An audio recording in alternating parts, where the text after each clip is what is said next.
जय माता दी मेरे प्यारे यूट्यूब परिवार। आशा करती हूँ आप लोग बहुत अच्छे होंगे और माता रानी की कृपा से आगे भी ऐसे खुशपूर्वक अपने परिवार के साथ जीवन यापन करेंगे। माता रानी आप सभी की रक्षा करे और अपना आशीर्वाद हमेशा आपके ऊपर बनाए रखे।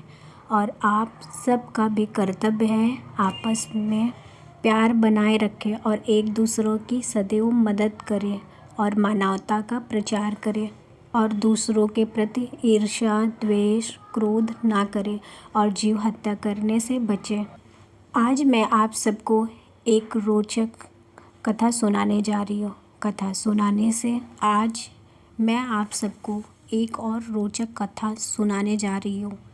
कथा सुनने से पहले आप सब अपनी आँखों को बंद करके एकाग्रचित होकर माता का ध्यान करें और कथा को सुने और उस कथा का आनंद लें।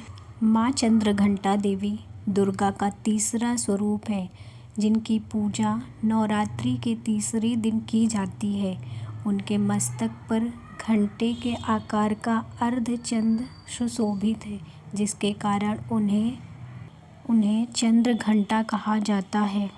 महिषासुर का बढ़ता आतंक सृष्टि के आरंभिक काल में, जब असुरों का राजा महिषासुर अपनी शक्तियों के मद में चूर हो गया, तब उसने स्वर्ग पर आक्रमण कर दिया, इंद्र का सिंहासन छीन लिया और देवताओं को स्वर्ग से निष्कासित कर दिया गया।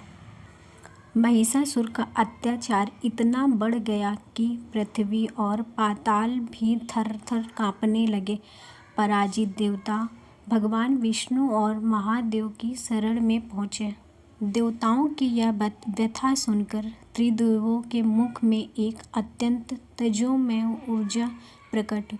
सभी देवताओं के क्रोध और शक्ति के सम्मिश्रण से एक देवी का प्राकट्य हुआ।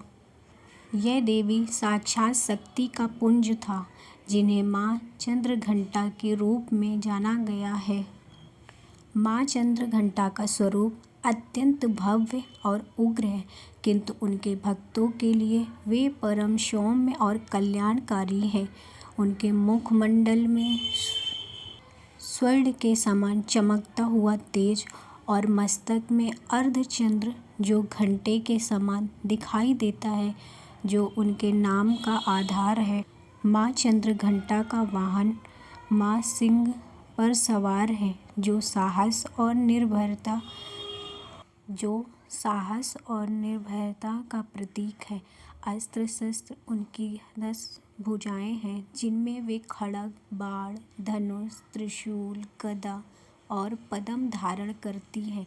महिषासुर को ये ज्ञात हो चुका था कि देवताओं की संयुक्त शक्तियों से एक देवी का जन्म हुआ है।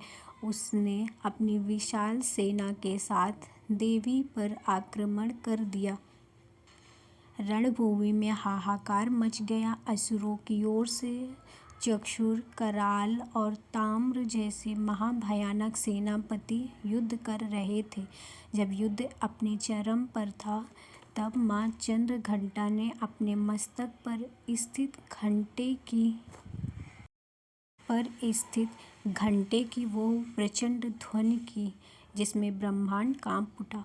उस ध्वनि में इतनी शक्ति थी कि असुरों का मनोबल टूटने लगा और कई असुर तो केवल उस गर्जना को सुनकर ही मूर्छित होकर गिर पड़े। माँ ने अपने धनुष बाणों की वर्षा की और अपने त्रिशूल से बड़े बड़े असुरों का संहार किया।